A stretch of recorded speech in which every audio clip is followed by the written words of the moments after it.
I met him as well as the rest of Bravo Company in 29 Palms on our way to Iraq.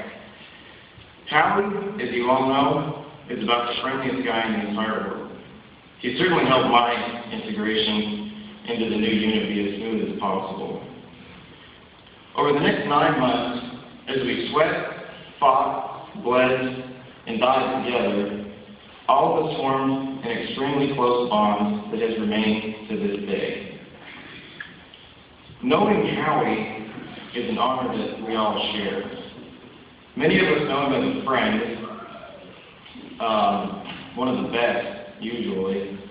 Some know him as family. Others, including myself, know him as a brother in arms. And some of us share a different relationship with Howie, perhaps the most important of all. We're fellow Christians with him. Let me explain something here first. I keep referring to Howie in the present tense because he is in the present tense. And I don't mean in the sense that he's with us here in spirit, as you often hear, or that he's gone on to be one with the universe and can be felt in the wind, or seen in the sunset, as we often hear.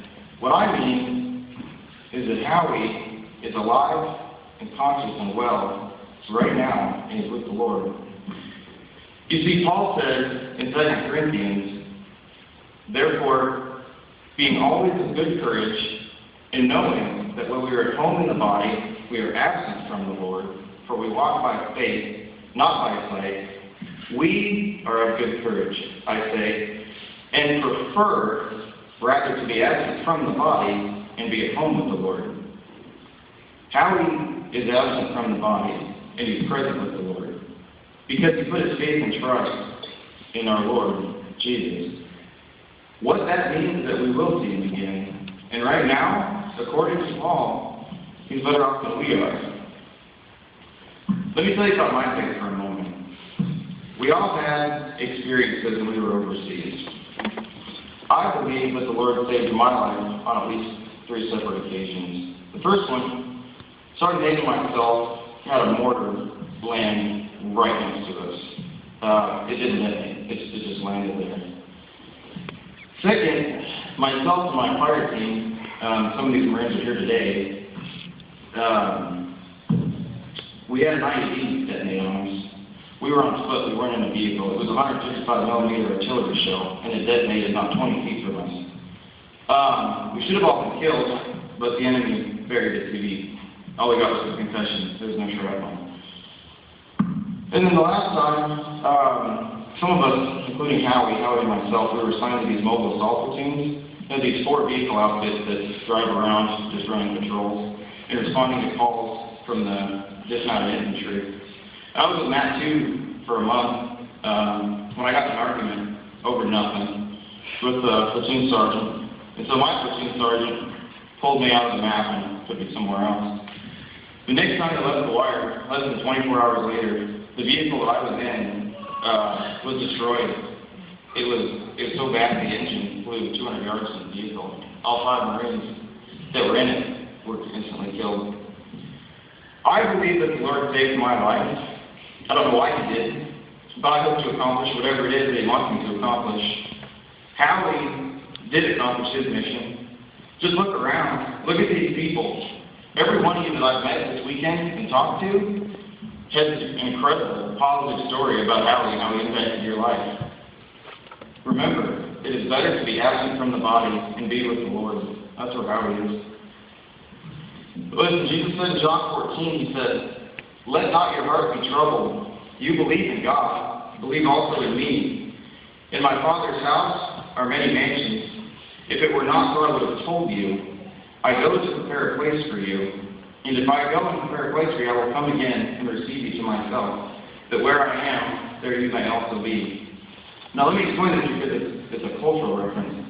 During the time of Christ, when a man and a woman came of age, well, more really a boy and a girl, they were typically 13 to 14 years old, when they would be betrothed to be married, and usually this was arranged, but not always. But when the time came to marry these 2 people, the boy would go off and he would prepare a place to bring his bride into.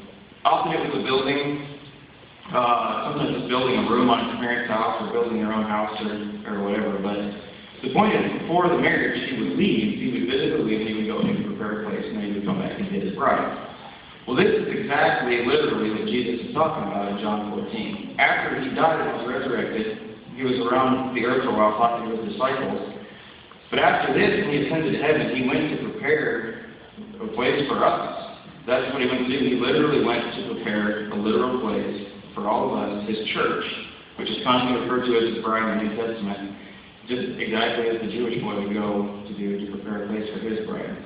So do you know where Howie is right now? Like actual living, thinking, laughing, Howie Cook that we all love? He's in heaven. I'm not talking some imaginary place where you're sitting on a cloud with a harp. I'm talking about a real place created by a real God with the same love that a groom has for his wife.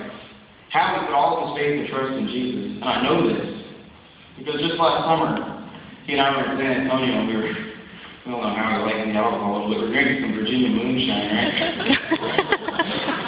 And we had a long conversation. We talked about this, and that's honestly today. Well, one of the reasons why I'm not super dressed up is because Howie loves polo shirts.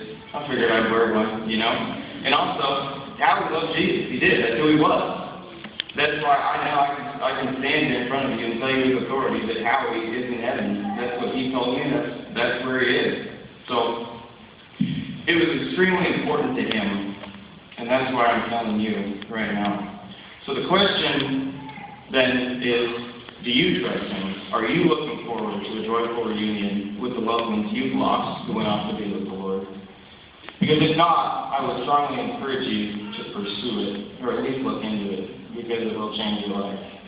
And that's all I've got.